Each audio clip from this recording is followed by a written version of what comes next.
义渠人在秦国以养庸成患，铲除他们，是早晚要做的事。处理子过世之前，对此事也曾有过嘱托。不过，依老臣看，天地相应者，方能成事。眼下便是天时、地利、人和之局。何谓天时？何谓地利？何谓人和？当日诸公子之乱，诸国陈兵函谷关外，大秦危在旦夕。若太后不安抚住义渠人，则西北跟着大乱。所以必须对义渠人诸般忍让。如今我大秦如日中天，已经没有必要再忍让义渠人了。此乃天时也。本来义渠人是猛虎，若在草原天高地阔，我们亦由他去了。但如今他们却执意要留在咸阳，并打算鸠占鹊巢，如此虎落平原，就由不得他了。此乃地利也。太后执政以来，坚持推行先惠文王的商君之法，可义渠人屡犯法令，败坏纲纪，闹得民怨沸腾，人人侧目。此时我们拿义渠人开刀，是人心所向，既符合太后推行商君之法的初衷，又可以让各郡县借此整肃风气，取得地方上的拥戴，此乃人和也。雍大人言之有理，只是义渠君于大秦有功，于太后有情，我等不好贸然先动手。但眼下的情形，他们会比我们着急，倒不如以静制动，以不变应万变。好，那就照雍大人和国相的主意去办。这是我和香儿、慧儿他们给你做的冬衣，你拿回去试试，看看是否合适。谢太后恩宠。好啦，这里又没有外人，叫我姐姐即可。姐姐，小冉能有今日，都是因为姐姐爱顾庇护。姐姐一个人势单力孤的，能做什么？还不是我们彼此扶持照应，才有了今日。所以姐姐心里最怕的是自己人与自己人过不去，骨肉自相残杀。大王虽然因为义渠君与太后心生嫌隙，但大王绝不会仅因个人好恶判定是非，一叶障目，而罔顾大秦的社稷天下。那就好。我们都亲眼目睹了那场诸公子之乱，姐姐有生之年，绝对不想让大秦再遭受这样的祸事。列国争雄，不进则退。如若在内部分裂，那才是亲痛仇快。和江山社稷比起来，义渠人的事只是小事一桩，各自忍让一步，就可尽如人意。是。天色不早了，小冉先告辞了。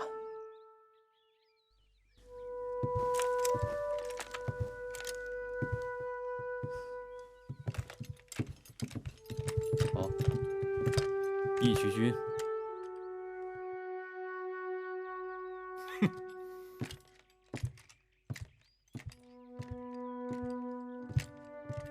慧儿，你去看看今日膳房准备了什么晚膳，有没有义渠君爱吃的炖羊肉？是。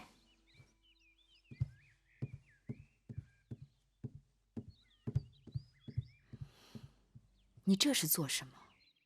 魏冉又没有冒犯你。怎么没冒犯？虎威都被抓了3天了，为何还不放人？我已传旨，让廷尉府暂缓问罪。但虎威杀人证据确凿，总不能不问不审就放了吧？既然答应放人，还审什么？是不是你们还想再拖延点时间，找个借口杀了他？你可知这是为难之事？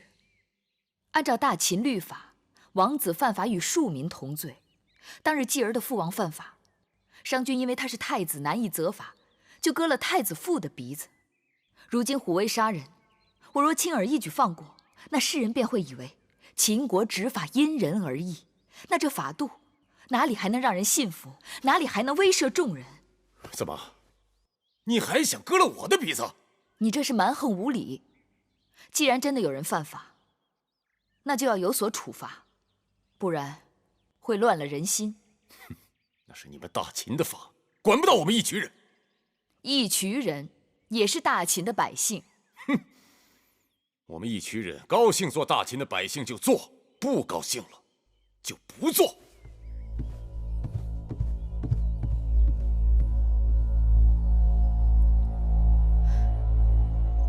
义渠君，这边请。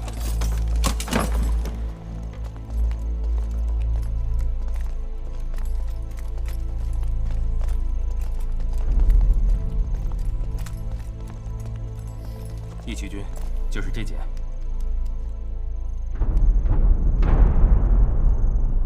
把门打开。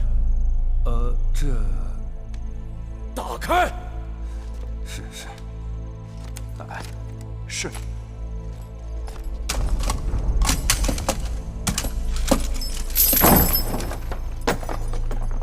请。大王！大王！大王！大王！大王！大王！大王！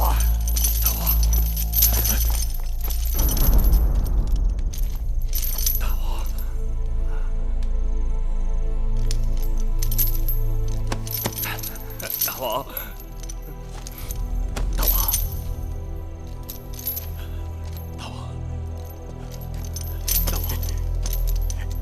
大王，兄弟们在这儿度日如年呐，你怎么今日才来接我们出去啊？大王，你看到没？他们把我们当牛马般锁着，他们就没把我们义渠人当人看，关在这里头没酒没肉的。大王，快带我们走吧！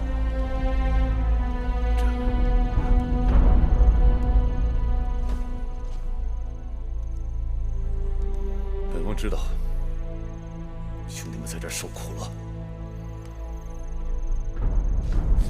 太后说了，很快就会把你们放了。只是眼下怎的？眼下兄弟们还要在这儿再熬几日。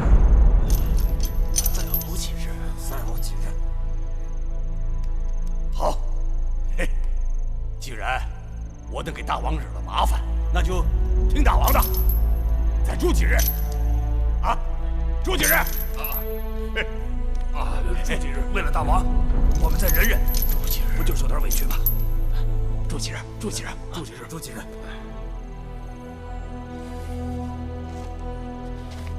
你给我进来！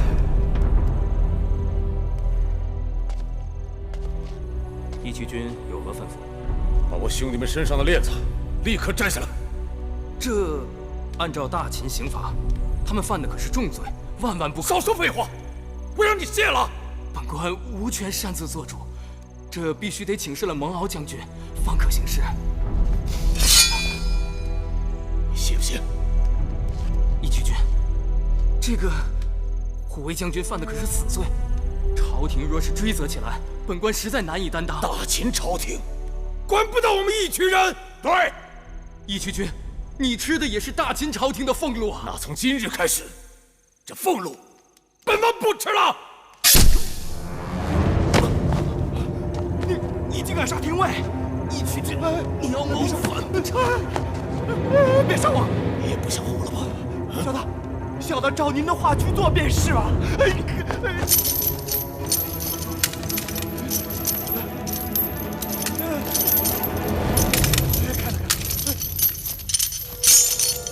大王，解开！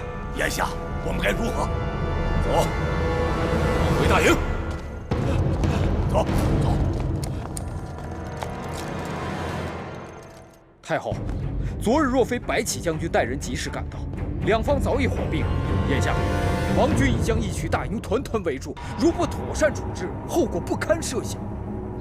太后，义渠人在咸阳如此胡作非为，已经触及秦法根基。若太后再念及义渠人的功劳，不忍责罚，使得纲纪废弛，只怕秦国没有来日了。义渠君刺伤廷尉劫狱固然犯法，但臣以为此事不可就事论事。处置义渠君将牵一发而动全身，需谨慎小心。此事看似突然，实则必然。义渠人尾大不掉，这样的事情迟早发生。太后，当断不断，反受其乱。雍大人所言甚是，但微臣担心的是，如今列国争雄，我大秦内部理应齐心协力，万不能自我瓦解，发生内讧。好了，此事我心里有数。可眼下就在咸阳郊外，秦军和义渠军剑拔弩张，该如何解决？以微臣看，以3日为限，要义渠人交出虎威。若他们识时务肯交出来，而后再议其他。也只好如此了。白将军，此事由你去办，你是两军之中最合适的人选。臣遵旨。想让我交出虎威，想都别想！大王，你应该知道太后对义渠人的爱国。虎威这个案子本来还有转圜的机会，可是大王一时兴起，伤人劫狱，反而让彼此进退失据。哼！大王若能在3日之内交出虎威，也许还好重新审议。人是我伤的，玉是我劫的，一人做事一人当，让他们来找我。大王，太后让我告诉你，这已经不是你和太后2人之事，是义渠人和秦人是否还能和睦相处之大事。大王可以去外面看看，上万的人马已经围困了义渠的营帐。大王，你这是要用义渠人和秦人的性命作为赌注吗？义渠人宁可自己死，也不卖兄弟。我是绝对不会把虎威交给你们的。如果你们想打，别啰嗦。你这不是只顾虎威一己之身，却陷义渠于谋反之罪吗？反就反了，我怕过谁呀？大王，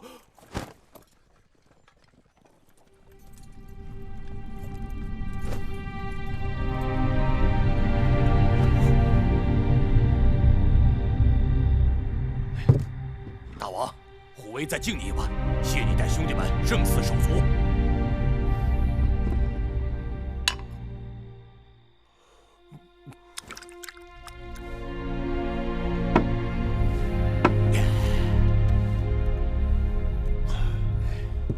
虎爷，这些年，兄弟们跟我鞍前马后，始终不二，是我对你们照顾不够。哎，大王，你把命都给兄弟们了，还要如何？哎，我的命本来就是兄弟们给的。哎，你还记得那年吗？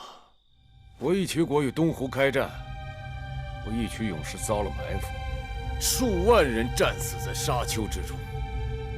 是你，是你，把我从死人堆里背出来的。靠着喝狼血吃马肉，几10天才回到义渠老营啊！啊！但是大王你命大。我们义渠人的命是什么？战死为吉利，病终为不祥。能跟兄弟们生在一起，死在一起。知足了。来。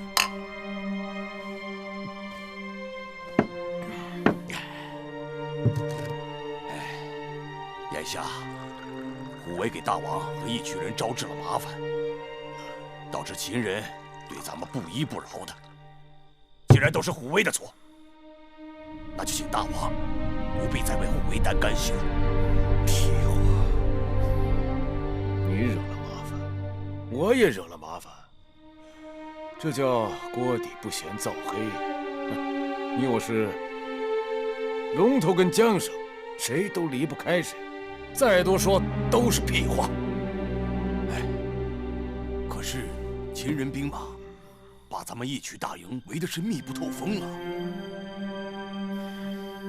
让他们围吧，我们在这儿喝酒吃肉，怕什么？有朝一日，兄弟们待烦了，我就带你们杀出去。天高云阔，去哪儿不都得由着咱们？对，但是那太后，她是我的女人，她会跟着我走。那个身子跟着大王，心却跟着秦人。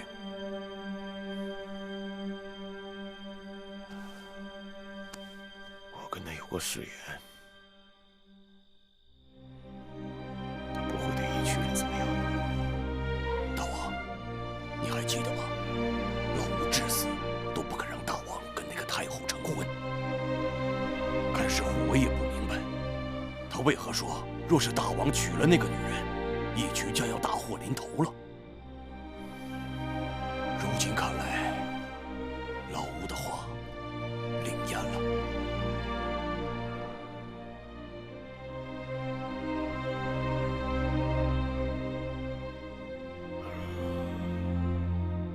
大王，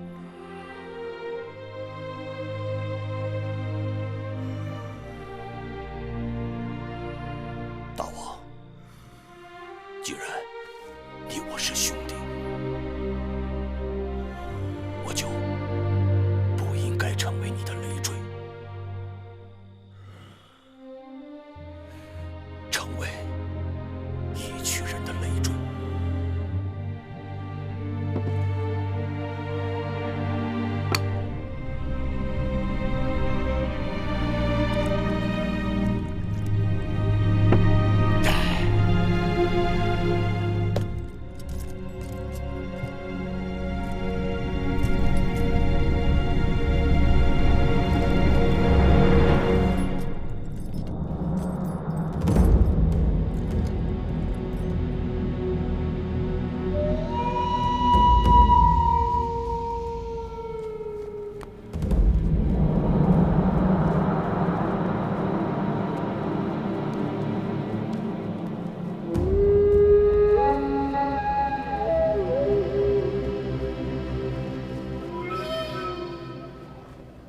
将军，今日3日限期已到，义渠那边若根本不予理睬太后的旨意，我等该如何是好？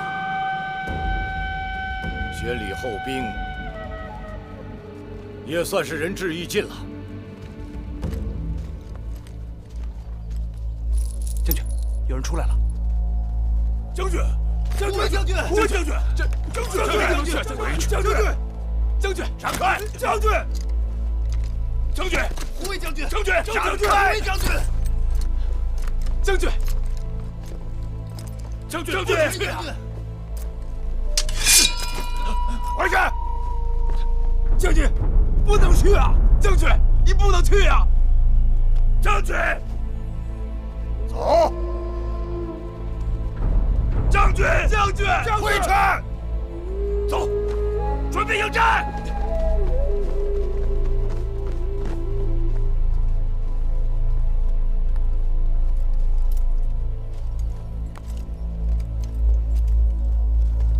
秦国小儿，为我义渠大营多日，为的是什么？不就是拿你虎威爷爷吗？今日爷爷在此，来拿吧！将军，会不会有诈？拿下！是。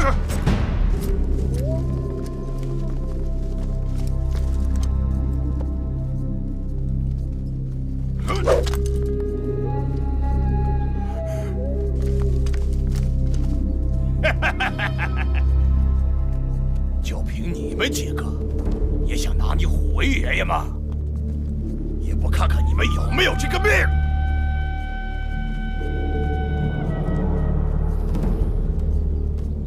大王，虎威先走一步吧。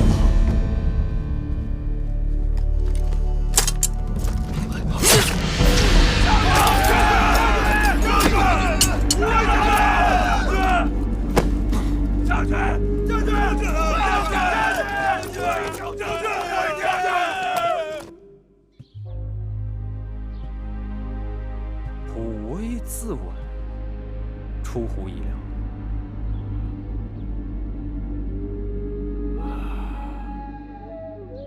虎威死了，倒也解了一个难题。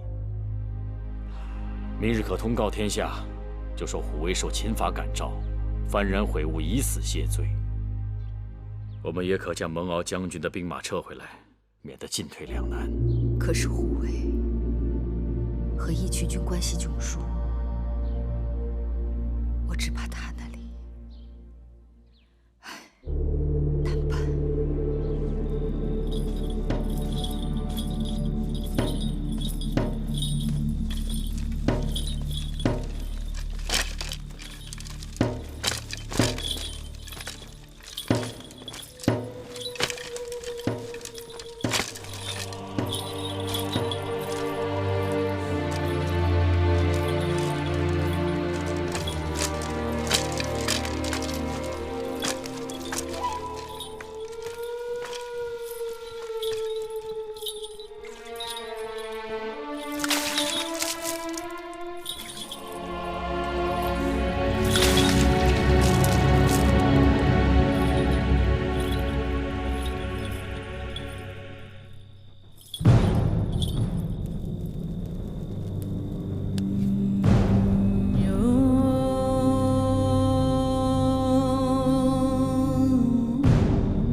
升天在上，兄弟，我知道你是为我而死的。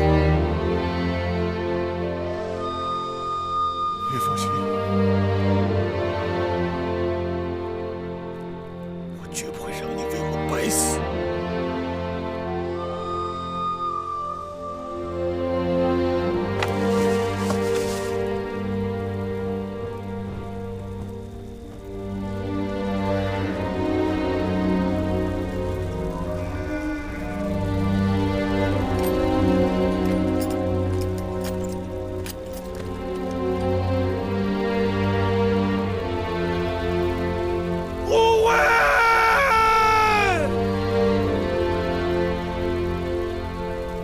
我的兄弟，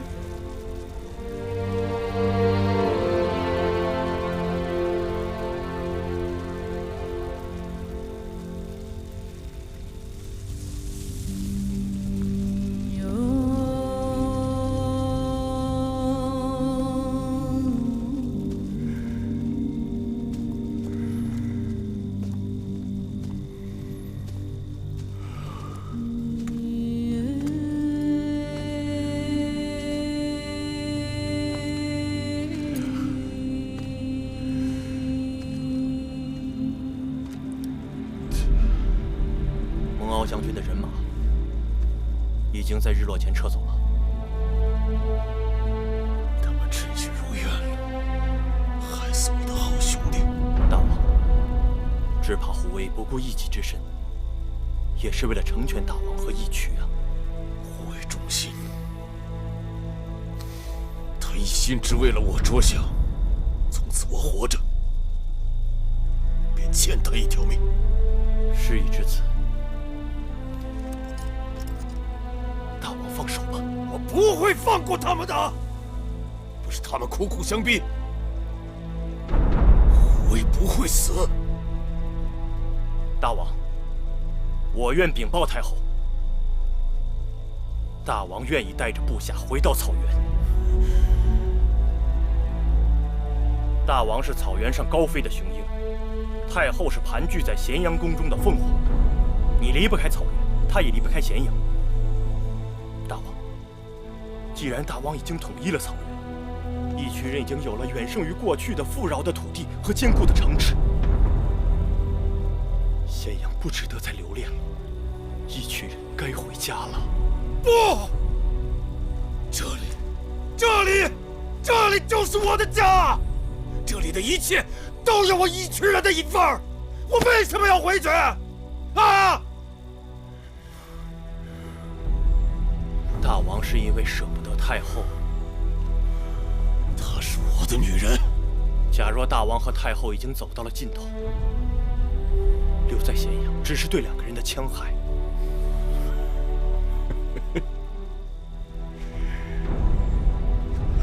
你个狼崽子！你一张嘴我就知道你已经是我们义渠人的异类。听好了，我与芈月是一家人，我们有孩子，整个江山是我们2个人的，谁也别想把我赶出咸阳。那秦王呢？你可替他想过吗？他既然不想与我是一家，那就散了，我不亏欠他。大王错了，我错了吗？大王错想了太后，错想了义渠在大秦的分量。我与芈月是夫妻，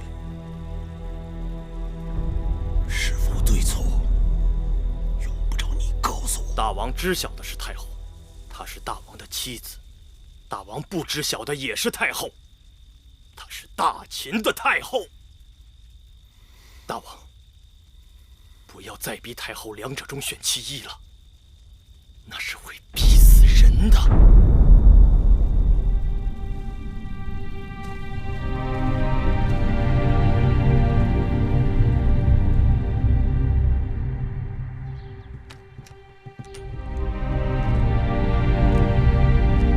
太后，义渠君来了。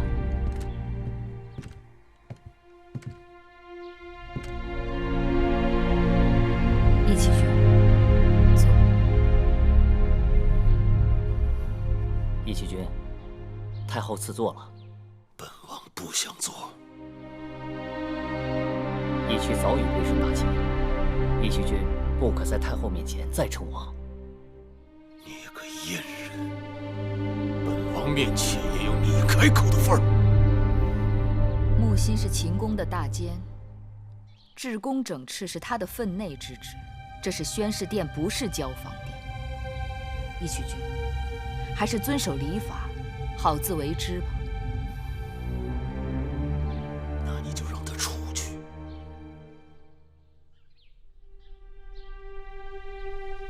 木心，在。这里不用你了，你出去候着吧。是。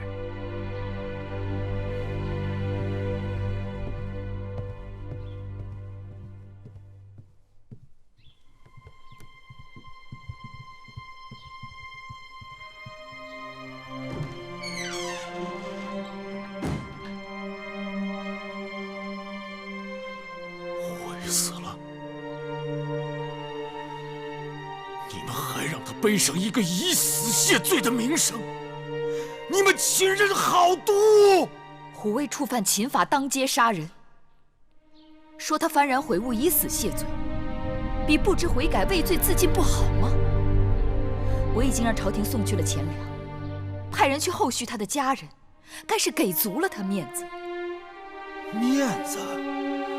人都死了，还要什么面子啊？是他自己寻的短见。论杀人罪，他也是该死的，谁能害他？好，你是太后，你说话句句偏袒秦人，你心里哪还有我们义渠人？无论义渠还是秦人，说的都是个公语。义渠君，一起用事害人害己，伤人劫狱之事，朝廷还没有追究呢。本王不怕追究。你在追究本王之前，先把那2个龌龊的小人给本王抓起来。谁？蒙敖，还有雍瑞。为何抓他们？他们2个是害我虎卫兄弟自尽的罪魁祸首。雍瑞策划3日的期限，蒙敖带兵围困我义渠大营，我要用他们的人头来祭奠我的兄弟。何必那么多周折？是我准许的3日期限，是我要蒙敖领兵包围义渠大营的，你来取我的人头吧。你别逼我！义渠君，你该迷途知返了。义渠君，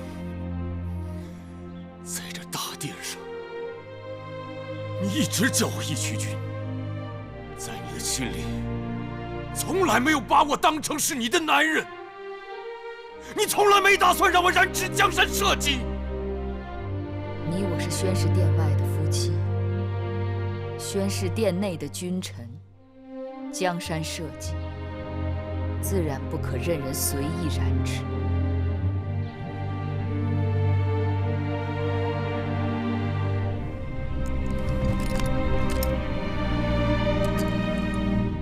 护卫说的没错，你这个女人，身子跟了我，心却跟着秦人。我能给你的，我都给你了。好，你若无心，我不强求。我与你之间各归各路吧。义渠君，你想怎样？你是我的女人，我不会对你怎样。但这大秦天下，是我帮你打下来的。我既然可以帮你打天下，我也能毁了这个天下。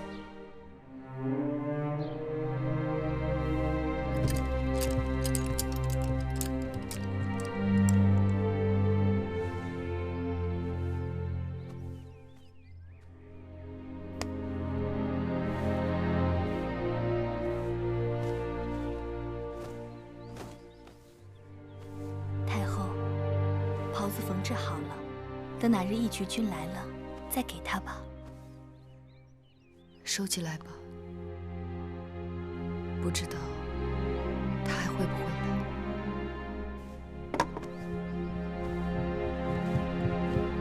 母后，太后，先生今日夸奖公子服了。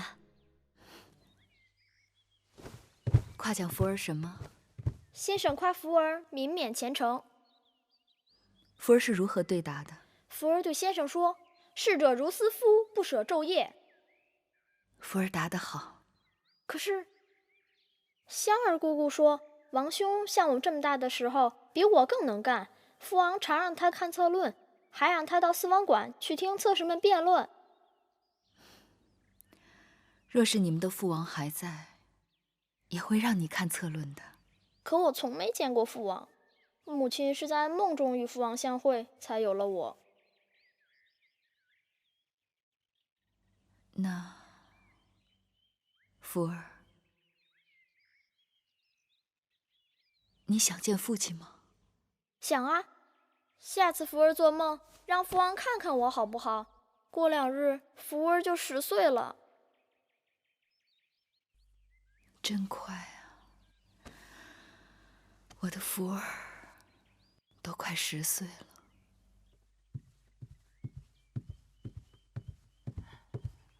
太后，有事吗？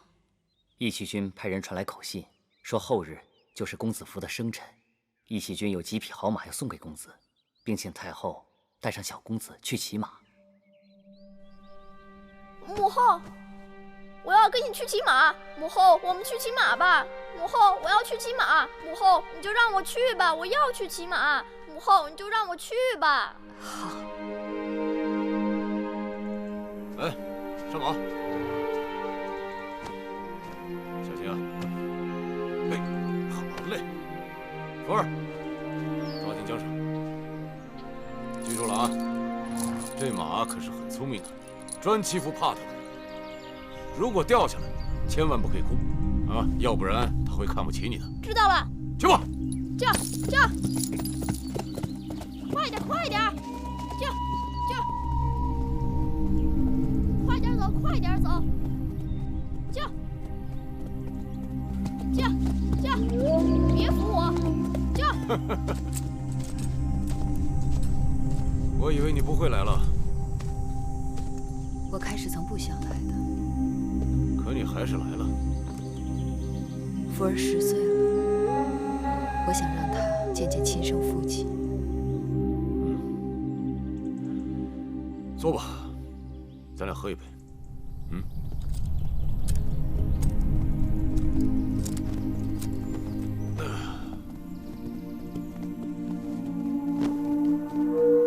下去吧。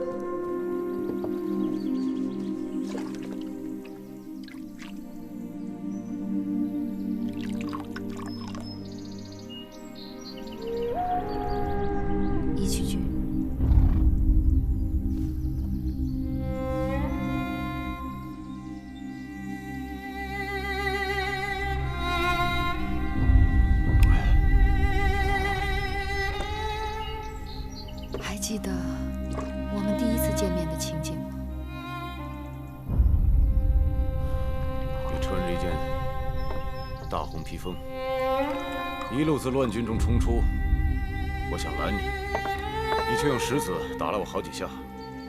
当时我在想，怎么会有这么刁蛮凶悍的女人呢？当日我想着，你们杀了黄歇，我也不活了。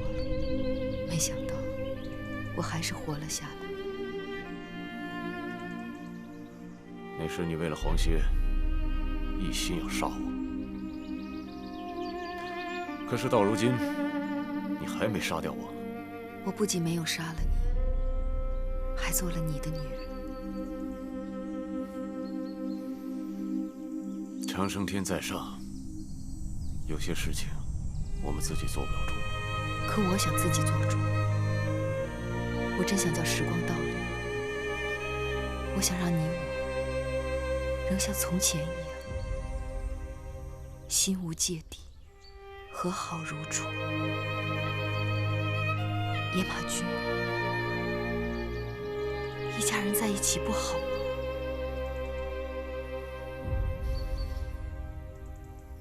我和你跟福儿是一家，但与那嬴稷不是。福儿是我的孩儿，继儿也是，你能叫我如何？你太贪心了，明明不可兼得，却样样都想有，永不知足。世上母亲对自己孩儿全都一样，十指连心，不分彼此。夫君就能分出彼此不同是吗？我不如那嬴稷的父亲。这不是你的真心话。那你就带上福儿跟我一起走。从今往后，他姓翟，不姓嬴。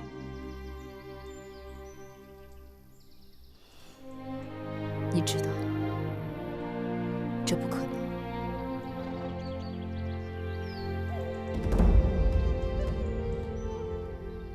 大王说了，看他手势，只要他把酒碗往地上一扔，咱们就冲下去。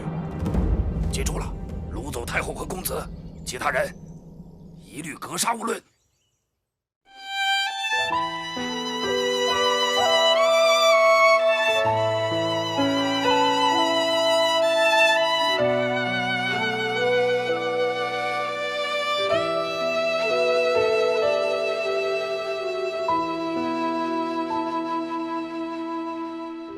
我今生披彩衣，我见繁华如许，我驾驭山河千声万起，我却追忆海底。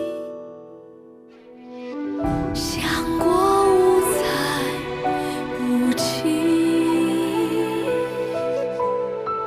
像云梦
说了，看他手势，只要他把酒碗往地上一扔，咱们就冲下去。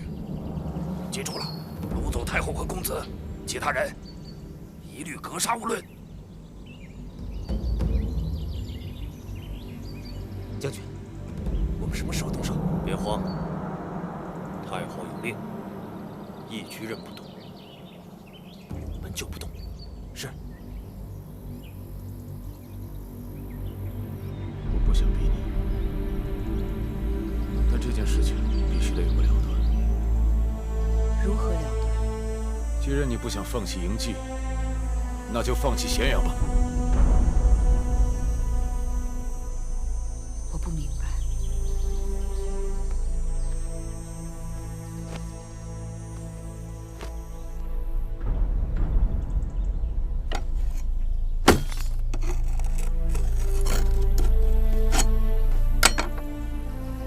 咸阳以东给你儿子，咸阳以西由我立国。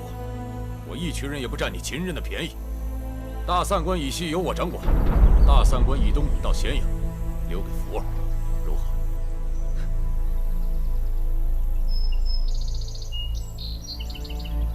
我用了这么多年，将一个四分五裂的秦国聚拢在一起，以此为凭借，东进魏海，南下楚国，西出巴蜀，使秦国成为诸侯中最强之势，甚至有可能取代周王室一统江山。如今，你却要将它分割成3块。你说的这些跟我没关系，我义渠人做事凭的是刀剑和马匹，上对得起长生天，下对得起自己跟部族的父老兄弟。义渠君将统一的秦国变得四分五裂，这办不到。办不到，办不到，真的办不到。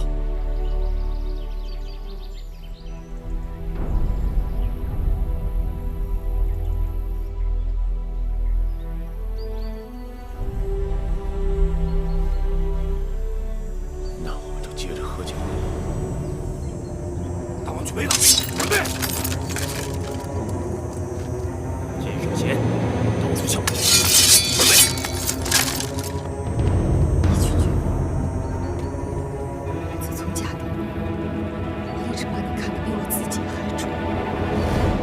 我曾说过，我能给你的我都会给你，但凡我能做到的。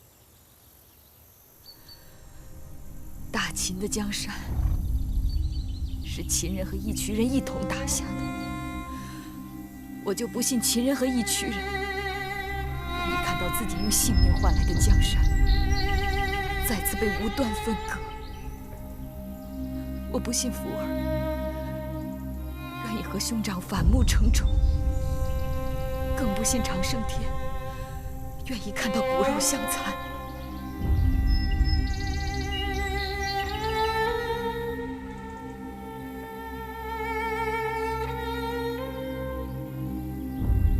再等等，让我把酒杯放下吧。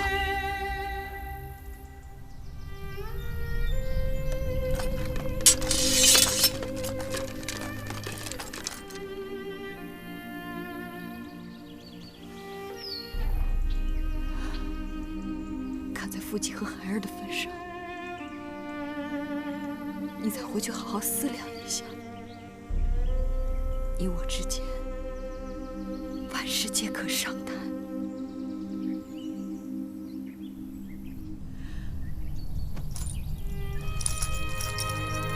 这是我给你做的一件锦袍，这些日子你一直没有进宫，所以今日我给你带出来了。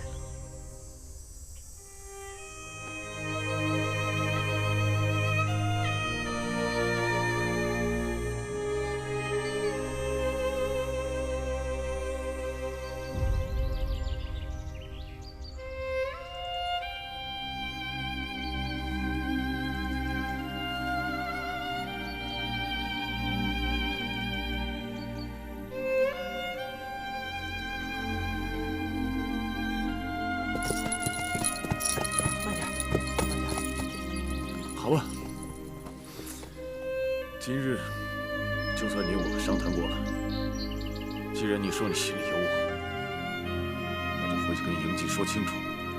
5日后，我会带人进宫。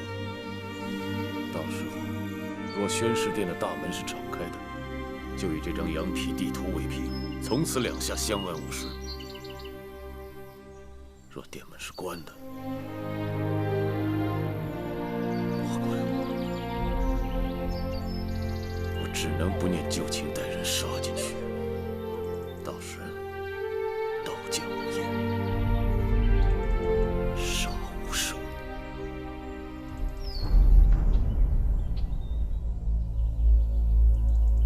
太后，义渠人已丧心病狂，我等不得不有所防备啊！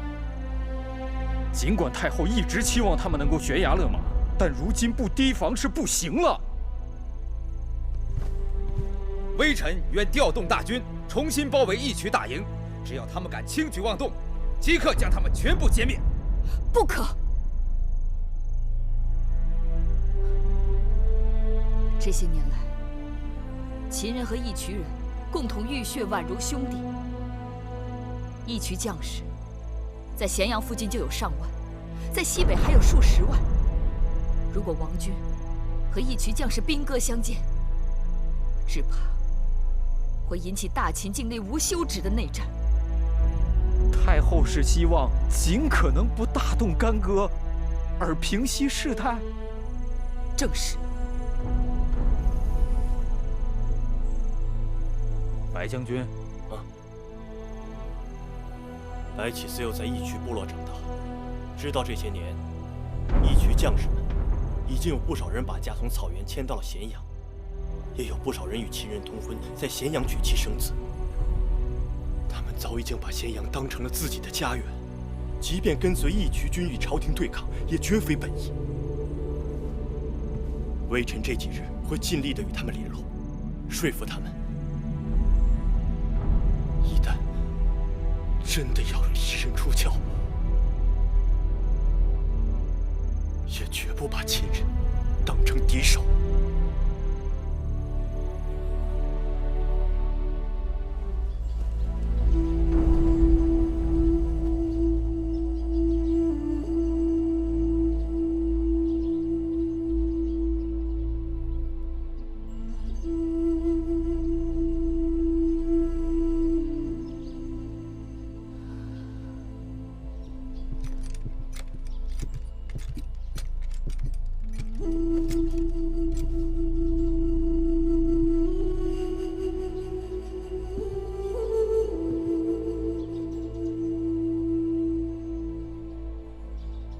幕后在看什么？日落。落日融尽，残阳如血。这可能是他能看到的最后一个日落了。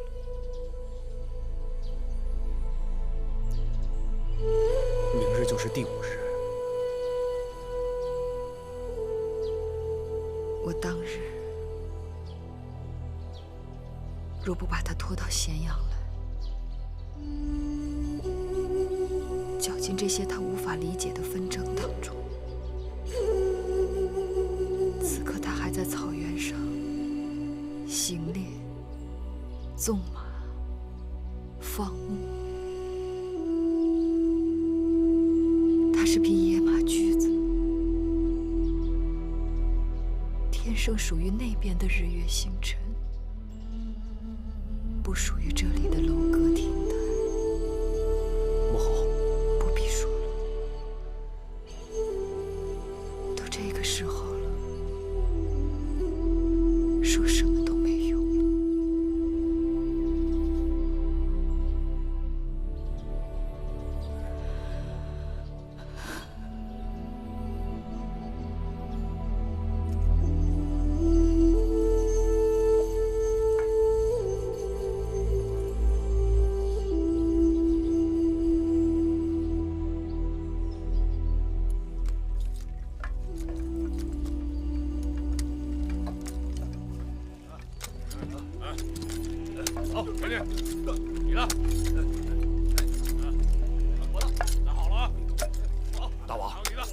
落山了，明日夺宫的兵马已经备齐了。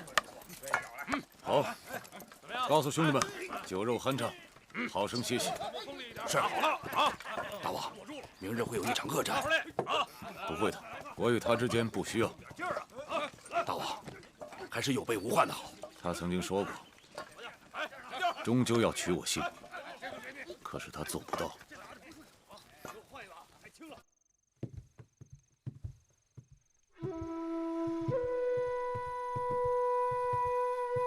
母后，福儿，怎么还不睡？母后，福儿昨日在梦中见到父王了。父王对福儿说，以后从马上摔下来不要哭，要做个大丈夫。母亲记得，前几日在城外骑马，义渠君也是这么对你说的。不是义渠君说的，是父王说的。母后告诉父王，再来看福儿好吗？好。福儿睡了。福儿快睡。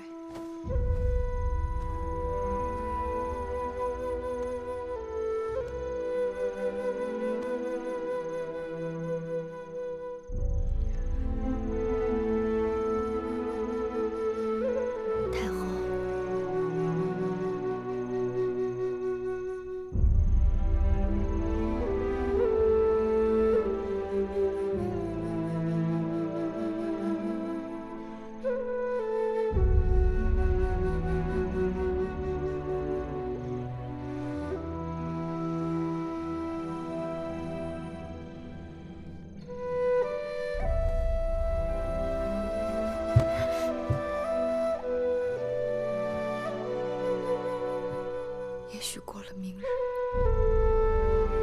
福儿就只有在梦里见到他父亲了。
骄兵，不靠义渠人靠的是心情、勇猛，因为他们守护的是自己的丈夫、郎君和妻儿。义渠的兄弟们，这里就是你们10几年前和秦军一起攻占下来的咸阳城，也是你们日日夜夜守卫的宣誓殿。这是你们自己的山河，自己的家园。是什么让你们大开杀戒，兵戎相见？放下手里的武器吧。白起啊，你原来不过就是个连话都说不清楚的狼孩，如今你也能口若悬河，滔滔不绝了。黑九，你老娘的病好些了吗？我记得他上次重病，还是宫里给他派去的御医。长吉，你娶的可是秦人的姑娘。我记得前不久他刚为你生下一对双胞胎的儿子。陆喜，你前几日不是还让我到城里给你托人提亲吗？吴三，收复东湖的时候，你曾与我秦军的副将一起结拜为兄弟，那些出生入死的话都是一句空话吗？白杨将军，上次伐齐攻打临淄的时候，你身负了重伤，是秦军的将士把你从刀林剑雨中抢了出来，还了你性命，还用你胡大？你还记得咸阳城中的干娘吗？她常常为你缝补浆洗衣裳，给你酿酒炖肉吃，她可是秦人呐！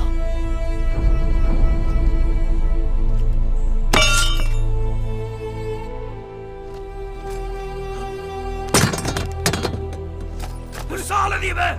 都捡起来！捡起来！捡起来！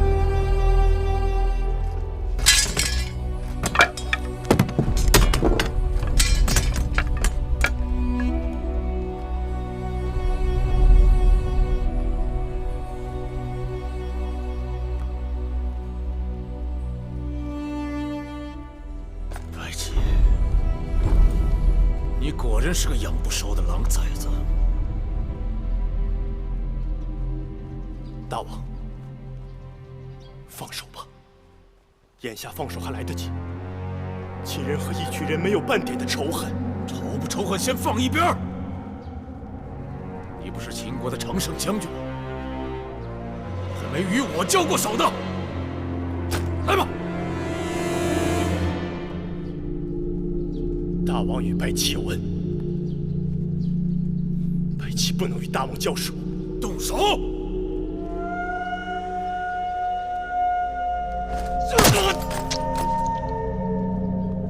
动手啊！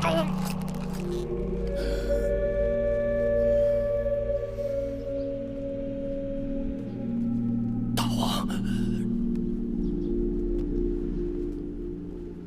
放手吧。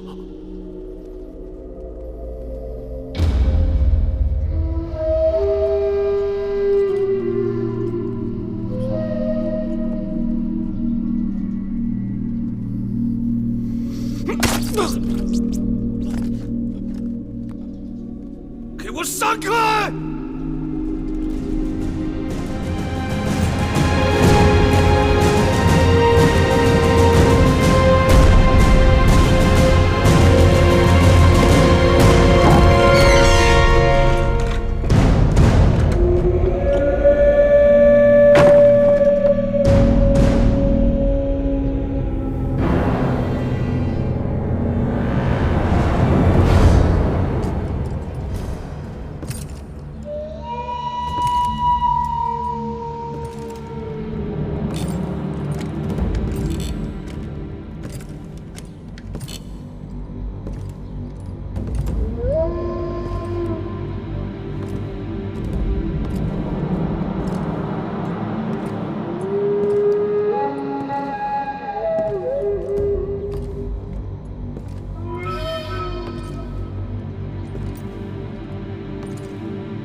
闪开！你们都给我闪开！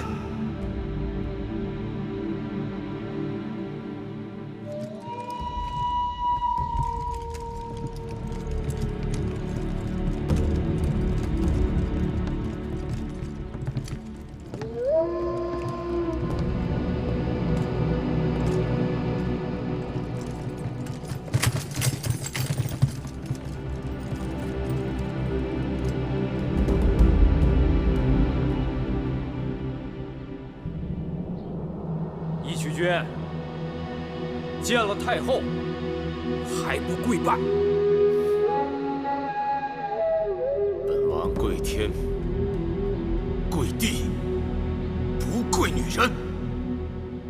你举兵谋反，大逆不道，赶紧投降，束手就擒。本王只知如何死，不知如何降。芈月说过要取我性命，来拿吧！大胆狂徒！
义渠君，救我！翟离，你这匹野马，你为什么要应酬？为什么不肯退让？为什么？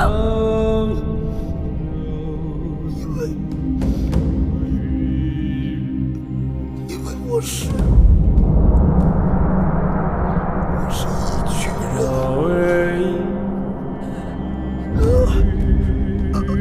为什么？为什么要我来拿你的性命？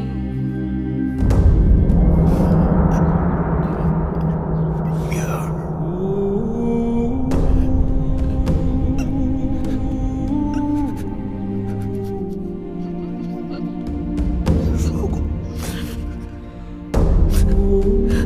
你说过你要取我性命。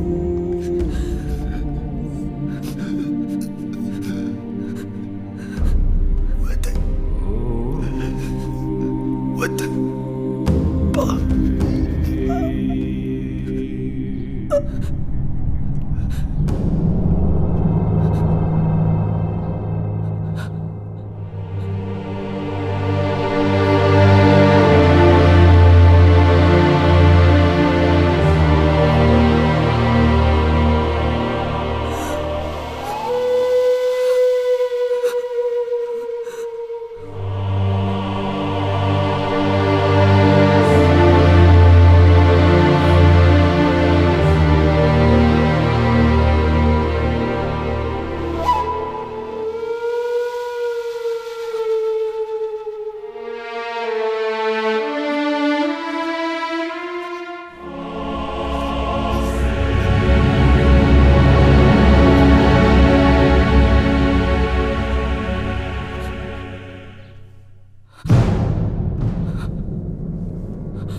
犯上作乱，藐视秦法，罪不可赦。但最终幡然悔悟，以死谢罪。大王念其功勋，宽恕义渠君之罪，下旨以君王葬，后续其部族家人。大王仁义厚德，我等心悦诚服。大王万岁！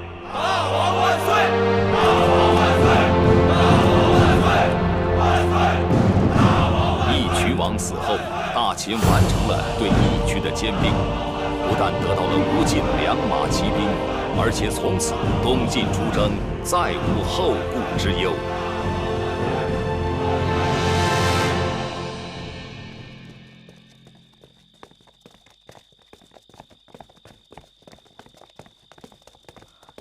大王，母后怎么样？太后把自己锁在里面，叫他也不肯应声。大王，已经一日一宿了，太后水米未进。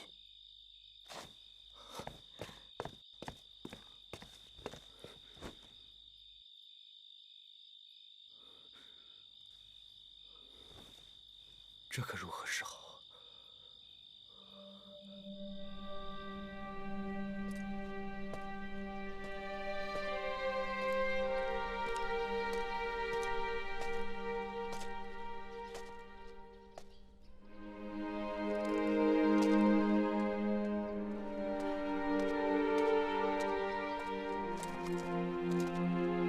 各位大人，还是请读吧。自太后回到交房殿后，闭门不纳外人，就连小的跟香儿、慧儿都进不去了。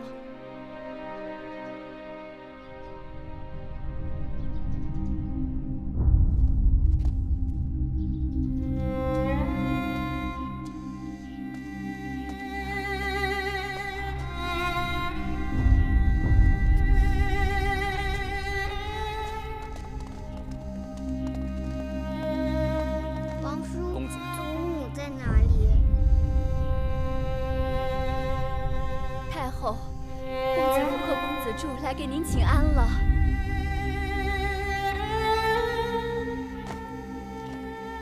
太后祖母，珠儿给你请安了。母后，福儿给您请安了。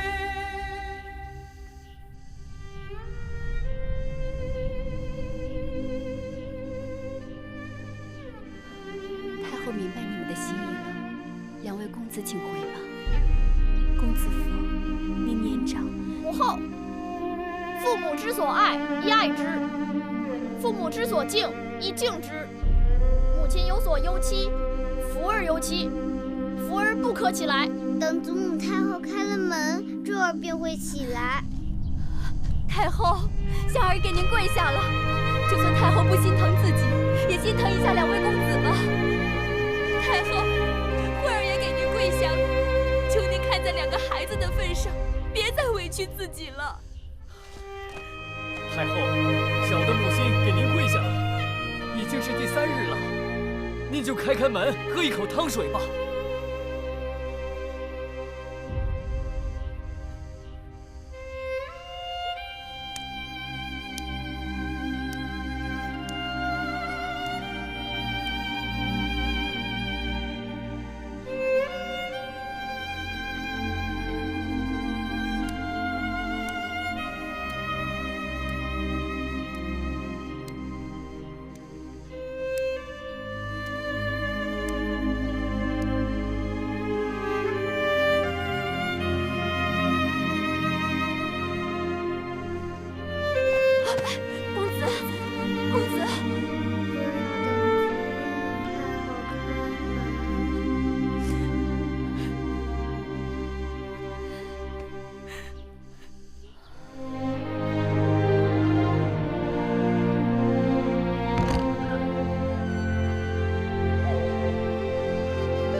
太后，太后，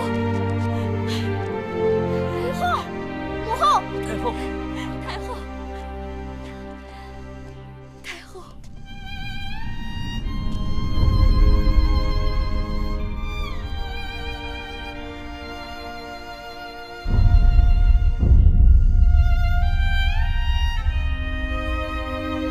母后，太后，太后，母后，快传太医，快！母后，你醒醒啊！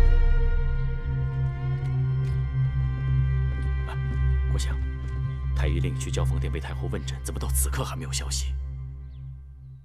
太后这次病得很重，只怕太医令也很棘手。他不能学普通夫人那样痛哭长嚎，就只能折磨自己的心神了。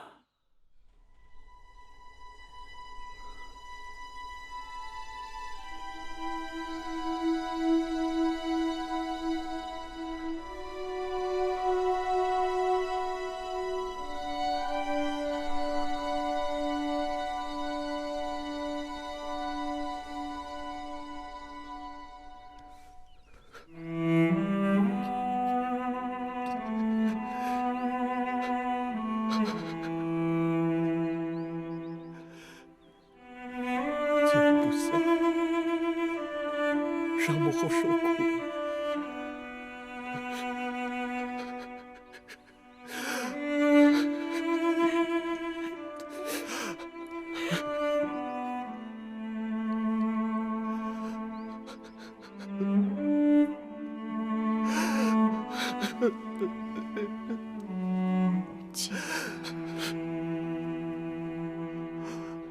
母后。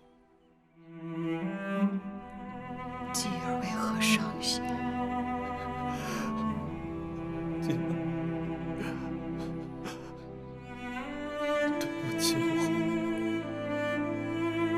让母后伤心了。母亲是伤心，但母亲伤心是早晚的事情，与妻儿无干。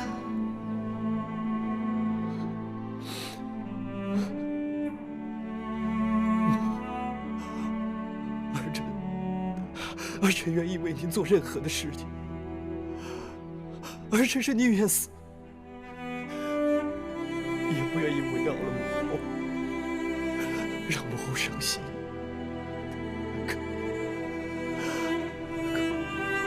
可儿臣不仅是母亲的儿子，更是嬴氏的子孙。嬴氏宗庙列祖列宗在上，大秦千万臣民在下，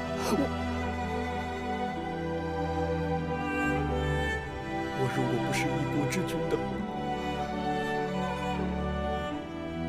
儿臣一定可以顺从母后的心思。妻儿说的对，若母亲不是这个太后，便可既不委屈他人，也不委屈自己。母后，这些日子，儿臣常常想起我们在燕国时的情景。燕国，对，那个时候虽然艰苦无比，常常想早日逃离困境，可如今想起来，也就是在那时，母亲与孩儿最为亲近无间，同甘共苦，那也是儿臣一生中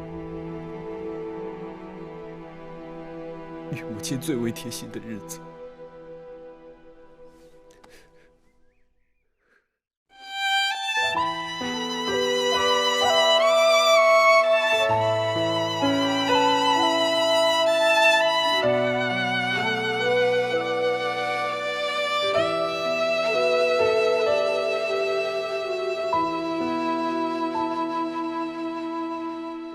我今生披彩衣，我见繁华如许，我驾驭山河千山万骑，我却追忆海底。想过无猜无期，相遇梦相许，想任你解脱红尘之欲，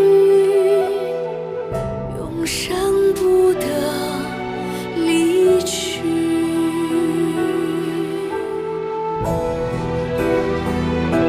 西风向孤独的人吟唱，是谁在拿捏心里的伤？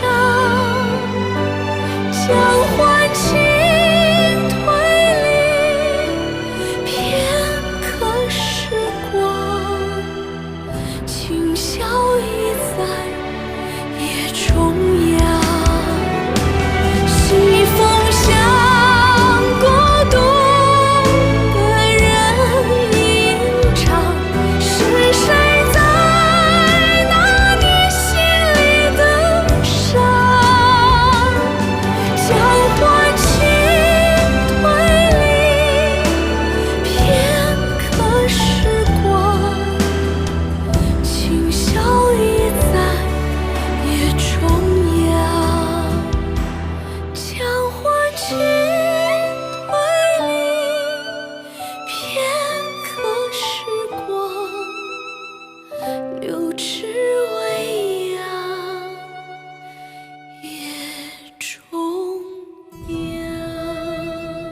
大王，荣舅舅、冉舅舅，二位舅舅，可听说过那和氏璧？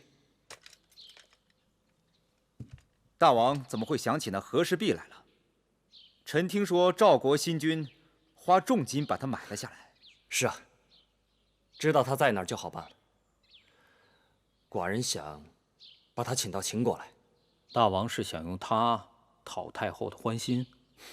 这半年多来，母后内心郁结，病痛不断。寡人想，若是能把这宝玉请到秦国来，或许可以博母后一笑。大王若为了和氏璧讨伐赵国，理由不够充分，这样会被列国所诟病的。不，寡人打算和和气气的与他们商量。如何商量？寡人马上就派人去跟赵王说，我打算把这个和氏璧献于母后，请他们把和氏璧送到咸阳来。秦国愿以15座城交换。15城？对，15城。二位舅舅意下如何呀？大王，你想要尽孝心是好事，可是那赵国会不会把和氏璧送来，很难说呀。15座城池，他还会嫌少吗？秦强赵弱，何况大王愿以15城交换和氏璧，可见心诚。若赵国真的拒绝了，倒着实给了我们一个伐赵的好借口。冉舅舅言之有理。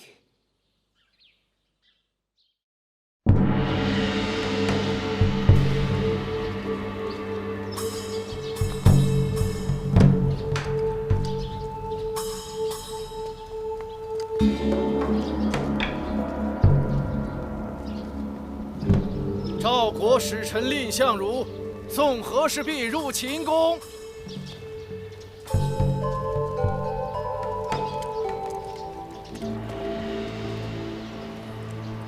太后听说了吗？赵国使臣已将和氏璧送入秦宫了。大王定是费了不少周折，才把宝玉请到了咸阳。大王孝顺，为博太后欢心，答应用15城与赵国交换宝玉。15城？是15城啊！那是多少将士的性命，是大秦几代君王的心血。不行，此事太荒唐。大王让人通报说，等到和氏璧送到宣室殿，就立刻呈于太后。去告诉大王，此玉过于金贵，我承受不起，不必送来了。是。太后得知大王要用15座城池换那和氏璧而发了脾气。我做此事，本意就是想让母后高兴，可这岂不是事与愿违，弄巧成拙了吗？大王不必心烦，此事好办。既然那和氏璧已经到了秦宫，还怕它生出翅膀吗？雍大人的意思是，大王治人治孝。既然赵国使臣已将和氏璧送到了我秦宫，片刻后，大王便可着人将它呈给太后。至于那15个城池，不给赵国也罢。雍大人此言有理，大王的初衷是要用那宝玉博太后一笑。不错，大王的目的即将达成，又何必再破费那15座城池呢？可那赵国使臣怎肯答应？不必理睬那赵国使臣，大王只管禀报太后，就说赵国有心与我秦国交好，那宝玉是赵王无偿孝敬太后的一点心意。那就照雍大人和国相的话去做吧。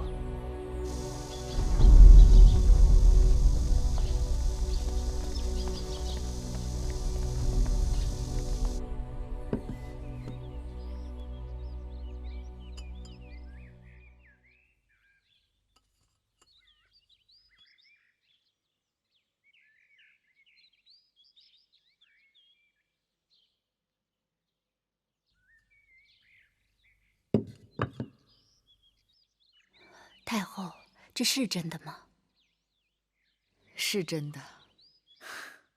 适才雍大人还生怕是假的，让人细细的检查过，看有无机关。张子曾被真假和氏璧所害，他求先惠文王准许，若有一日得到真的和氏璧，让先惠文王赐给他，他要将此玉砸碎。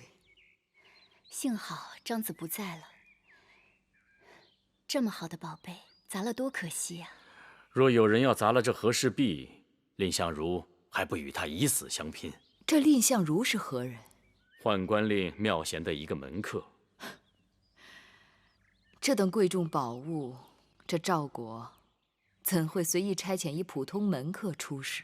太后不可小觑了这蔺相如，他这个门客大有来头，在赵国被奉为圣贤。哦，宦官令妙贤曾在赵国犯下大罪，思忖自己与燕王有些交情，打算逃奔燕国。蔺相如阻拦他说：“万万不可！据于赵强燕弱，你受赵王恩宠，燕王自然一直与你交好。但如今你负罪逃往燕国，燕王忌惮赵王，不仅不会留你，还会用囚车将你送回赵国。”那后来呢？苗贤照着蔺相如的主意，袒胸露臂，当着赵王的面，在刀斧之下引颈求死。赵王不由得恻隐，果然就赦免了他的罪。这蔺相如果然颇有谋略。那他有何权利答应将和氏璧白白送到秦国呢？宝玉已经进了咸阳宫，答不答应，由不得他。祖母太后，珠儿，过来。珠儿，是祖母啊，还是太后啊？是珠儿的祖母，也是珠儿的太后。这是什么？珠儿，看看这是什么？是块石头。是块好看的石头。珠儿，不得鲁莽。你们看看，众人心中的千古奇宝，在孩子眼里，不过是块好看的石头罢了。这和氏璧周正晶莹，如有一日用来制成天子玉玺，倒是合适得很。啊！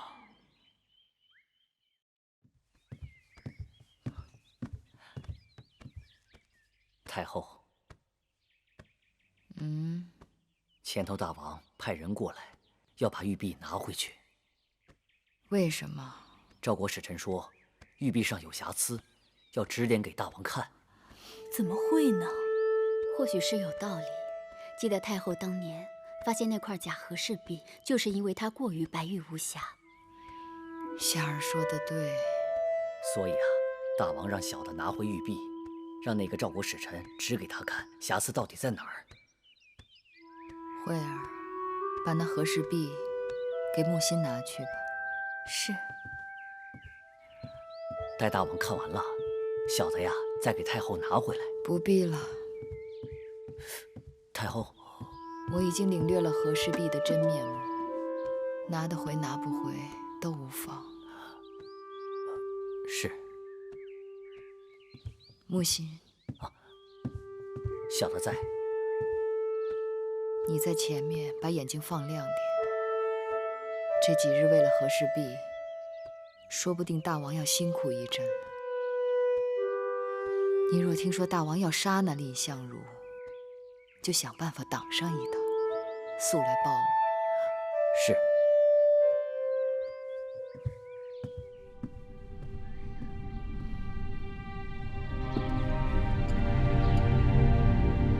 请蔺公子指点，这和氏璧的瑕疵。大王，众所周知，秦强赵弱。当初听闻大王想以15诚意换得宝玉，赵国上下皆以大王的诚意为赵王坚信，秦国乃诸国之首，必为独守信用之典范，而大王更绝非食言而肥之人。因此，赵王沐浴斋戒，设9宾之仪典，这才将宝玉与国书交付于微臣。今臣面呈宝玉于大王，大王对我只字不提15城之事，而把宝玉置于后宫任人把玩，臣不得不担忧，秦国是想以15城之空名来骗取和氏璧。令公子，你此言荒唐。15城何在？15座城邑的交割并非一朝一日之事，令公子你何必心急呢？蔺相如受命于赵王，不见城池，不可将宝玉交出。你是说寡人会骗你？大王，你若再上前一步，强行夺取宝玉，快臣只好玉碎诸臣，同宝玉同归于尽。你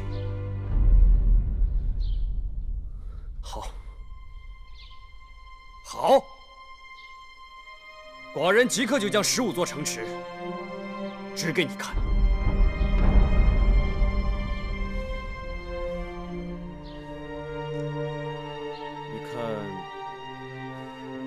你看这儿，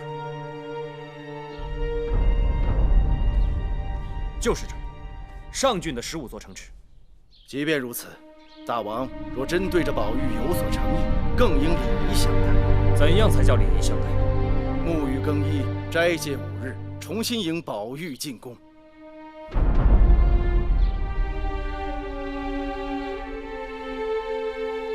好，寡人就依你说的办。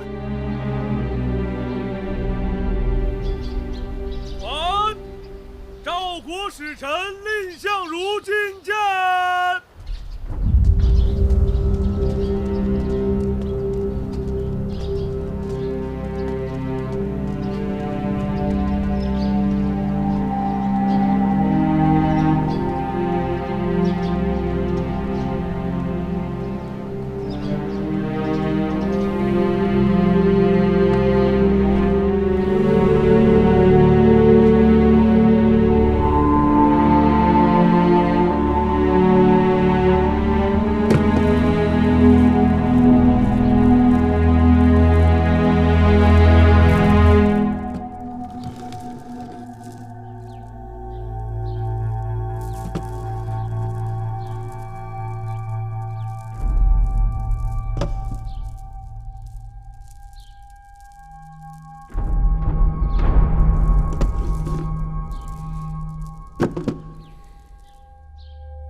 这是什么意思？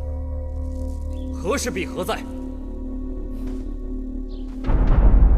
大王，赵国遵守约定，先送和氏璧入秦，但大王毫无诚意，因此臣5日前悄悄令人持和氏璧离开咸阳，今日应当已到了赵国。大王，秦强赵弱，大王若真想以15城换取和氏璧，那就请先交出15城，赵国断不敢毁约。臣自知欺君之罪当诛，臣自请就祸鼎烹煮，以解大王心头之恨。蔺相如，你当真以为寡人不敢杀你是吗？来人，去祸鼎商店，诛了这个大胆狂徒！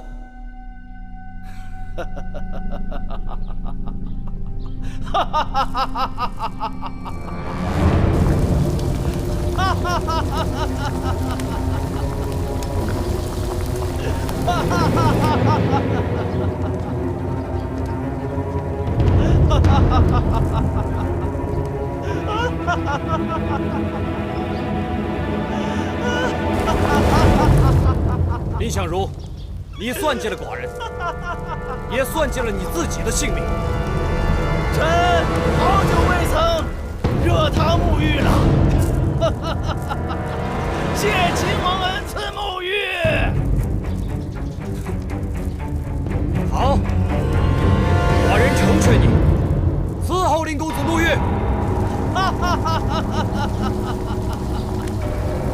太后到！等等。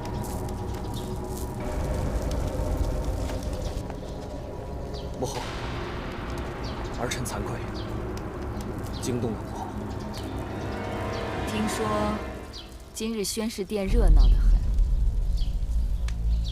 所以过来看看。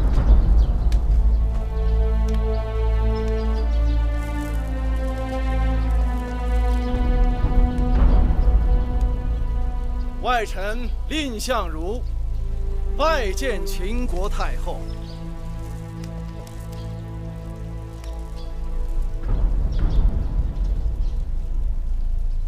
相貌堂堂，正气凛然，真国士也。看到了你，我就像看到了当日的张仪。张子一怒而诸侯惧，安居而天下喜。臣怎敢与张子相比？大王，今日纵然杀了令公子，也不能夺回和氏璧，反而令秦赵失和。此人有勇有谋，人才难得。我想请大王赦免于他。既是母后的吩咐，寡人自当遵命。我已经到了这个年纪，还能见到如此人才，实在是不胜欣喜。秦国求贤若渴，令公子这样的人才，如若留在秦国，定会受到大王的重用。太后，臣亦粗陋之人，能得太后国士之誉，实是三生有幸。只是赵王提拔相如于韩魏之事，臣不敢有负赵王。臣奉赵王之命出使秦国，当全始全终。还请太后、大王赦我回赵国，当不胜感激。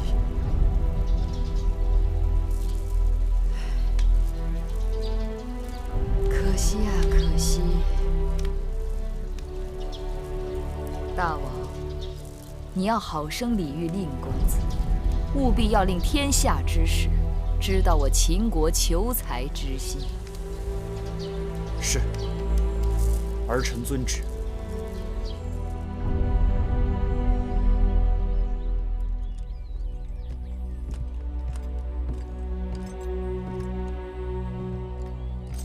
母后，那赵国使臣今日启程了。是。大王衣冠礼乐，优渥款待蔺相如，赵国这次很有面子。儿臣在猜测，那和氏璧或许还是假的。哦，为什么？母后是我朝唯一能判定和氏璧真假之人。寡人曾以为，即便是用15座城池能换得和氏璧，他若能博得母后片刻的欢心，那也是值得的。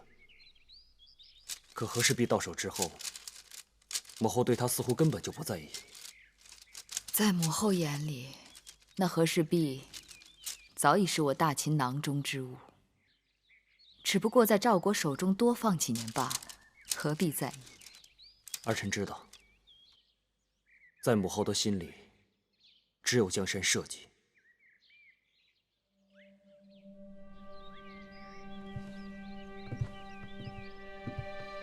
但儿臣还想知道，在母后的心中，除了江山社稷之外，可还有其他的东西？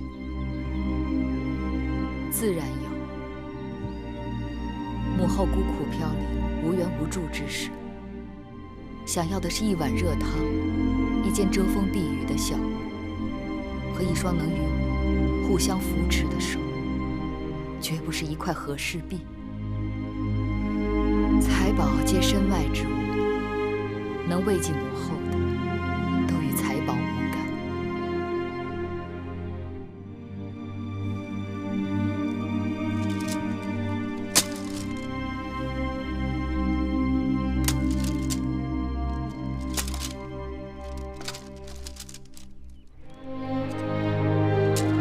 母后，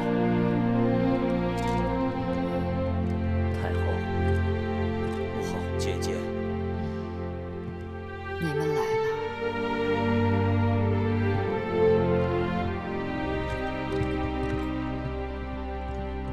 蜀中魏郡守李冰报功，说他修建的都江堰，使得这几年蜀中成了粮仓。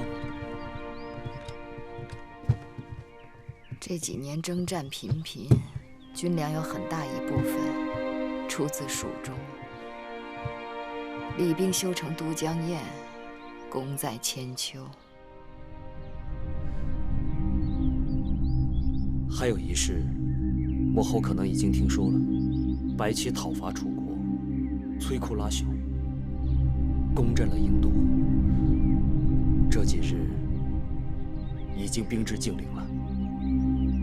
臣弟得到确切的消息，当我亲军攻占下楚国郢都之后，屈子深感无力回天，决意以死明志，怀石头汨罗江，自尽了。屈子，他去了。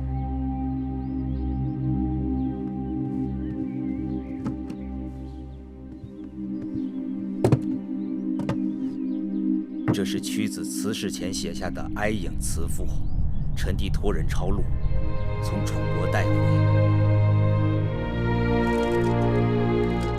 如今楚国迁都陈城，楚王决定重振朝纲，拜黄歇为令尹，大小诸事均由黄歇主持，赐淮北地12县，封为春申君。皇天之不纯命兮，和百姓之朕妾。民离散而相失兮，方仲春而动迁。去故乡而救远兮，尊江夏以流亡。楚国灭亡，乃是注定。姐姐不必为此事挂心。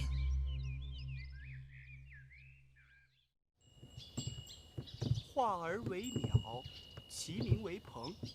鹏之辈，不知其几千里也。你说的就是他们。是太后，这些孩子人品相貌都是一等一的，是雍大人专门为公子柱精心挑选来的陪读。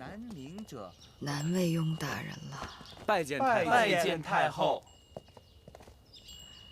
起来吧。谢太后。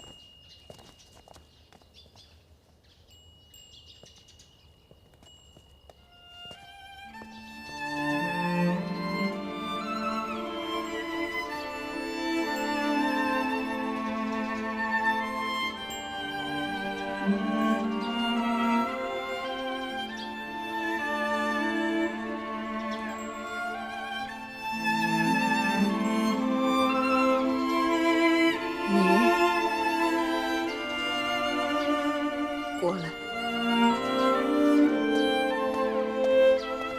拜见太后。把头抬起来。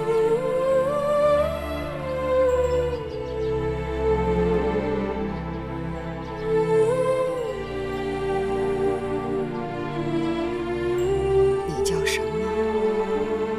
臣名叫魏丑夫。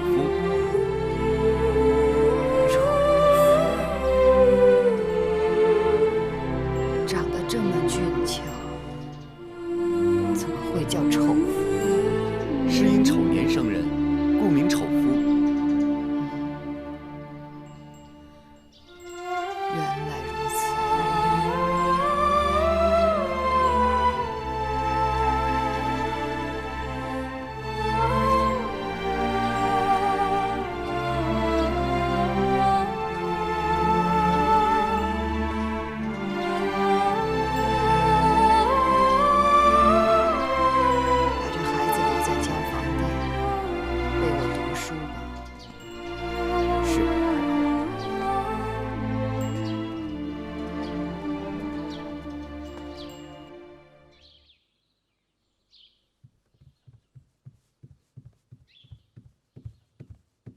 雍大人送去的那些人如何？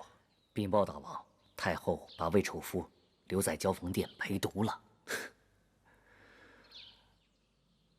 那日雍大人把魏丑夫送进宫来，寡人一见，吓了一跳，简直就是当年的黄歇脱身转世啊！可不是嘛，这老奴见了呀，这心里也是砰砰的，想着世间还竟有这般缘分。如此，寡人的心中也踏实了许多呀。太后是百年不遇的慈母，大王是千古少见的孝子啊！哀哀父母，生我娶老，母后一生艰辛，寡人为她做什么都不为过，更何况雍大人想在了寡人的前头。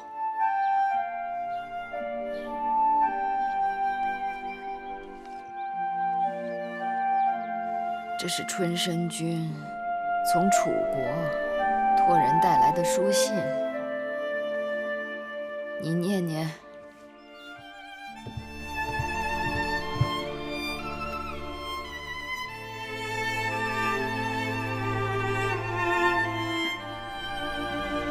惠书奉羲，情意拳拳。记得当年离开咸阳，与太后曾有礼法之争。如今楚国为相，日日图强变革，反省当日言辞，才知有不妥之处。天命有规，循礼者亡，变法者强。为政者应当时而立法，因事而治理。尽监本，尊爵必赏，有罪必罚，法令必行。内不思贵宠，外不偏疏远，是以令行而禁止，法出而兼息。楚国的桃子有熟吗？百相见，只是桃林已久，不见家人回边。望太后善自度，知所不害。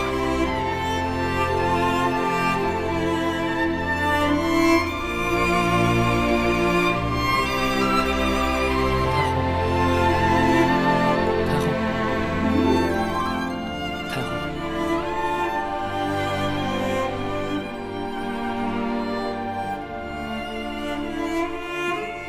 昨日大王新送来一般乐舞，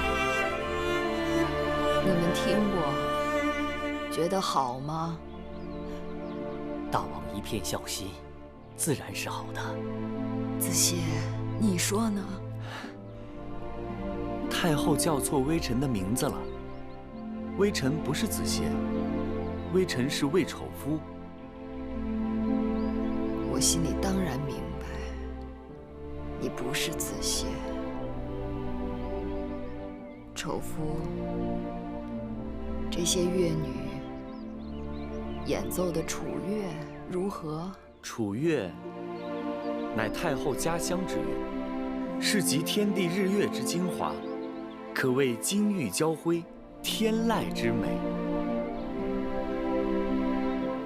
是啊，更色兮交鼓，箫钟兮瑶剧，那是真正的楚乐。可惜南橘北枳，到了这儿，貌似无异，其味却变了。一方水土养一方人，照猫画虎，就算有其形，也难有其魂。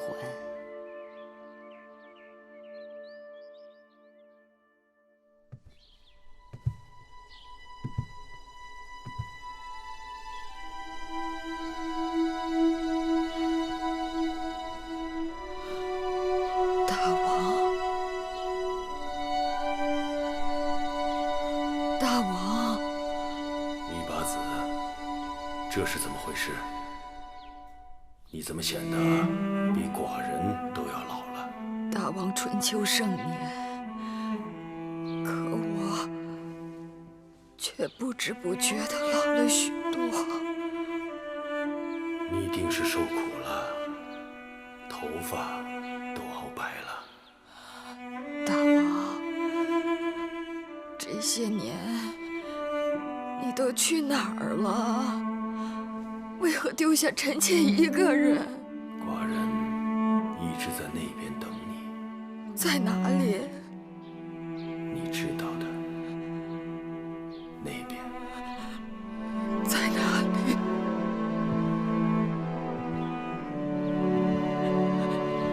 大王，大王，大王，大王，太后，你怎么了？太后，你醒醒！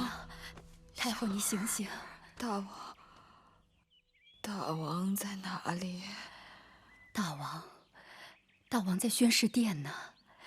太后若有急事，奴婢使人去请大王来。不必了，我刚才在梦里梦到大王。难怪呢，太后做梦了。扶我起来。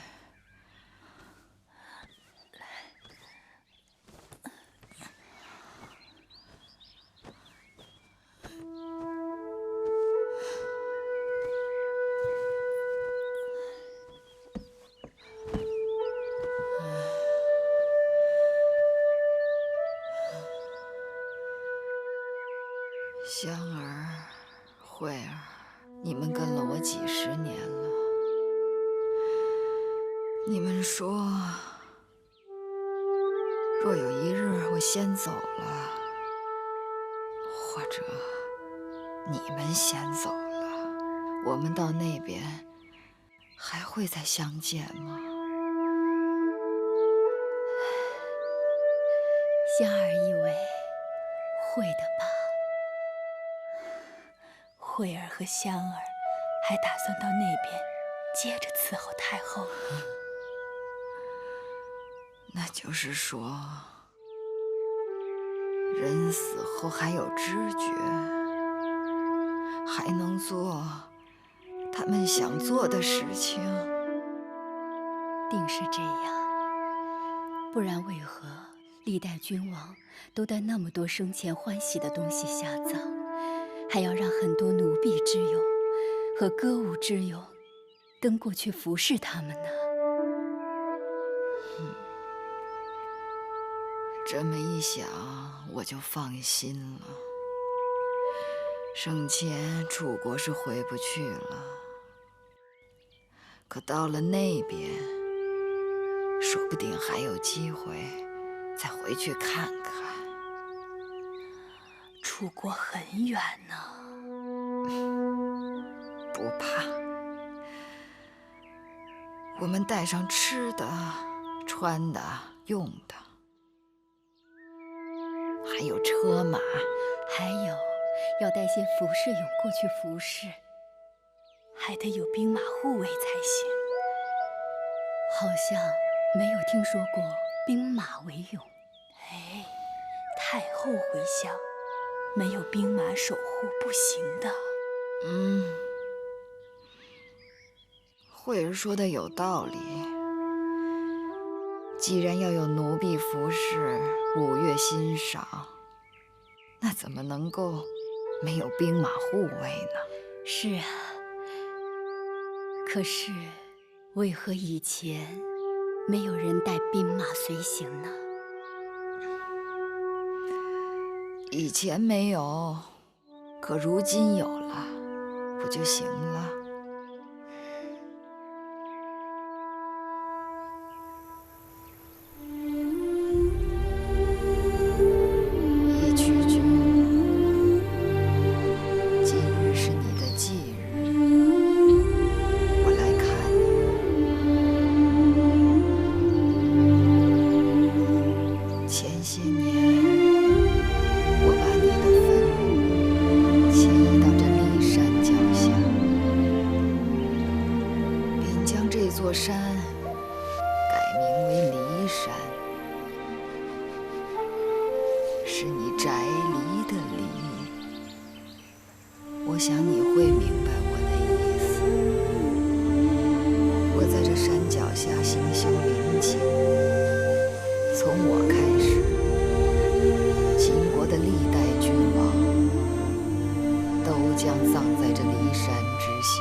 秦人尚黑，衣着皆黑。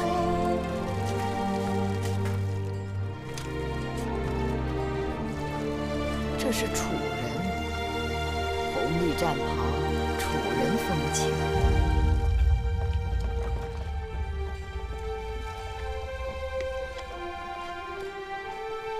这个楚兵出自谁手？回太后，是他做的。太后，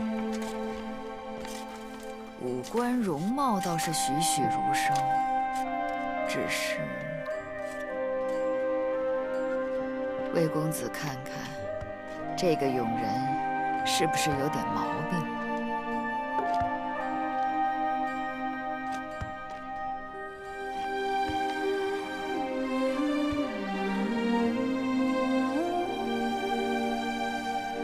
望太后明示。你做的楚兵，却是秦兵的发饰。秦兵的发髻都是在正中的，但这楚兵发髻都是偏的。是，还不快谢太后赐教！谢太后赐教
！13岁的秦王嬴政登基。在他继位后的第26年，秦国统一整个中国，秦王嬴政称帝，史称秦始皇。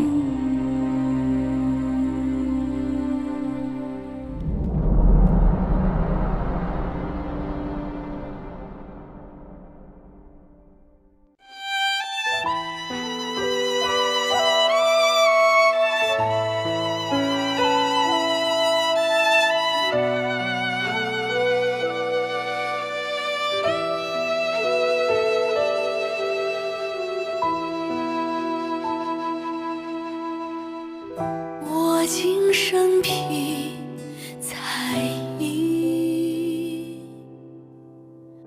我见繁华如许，我驾驭山河千声万起，我却追忆海底。想过无猜无期，相遇梦相许，想任你解脱红尘之欲，永生不得离去。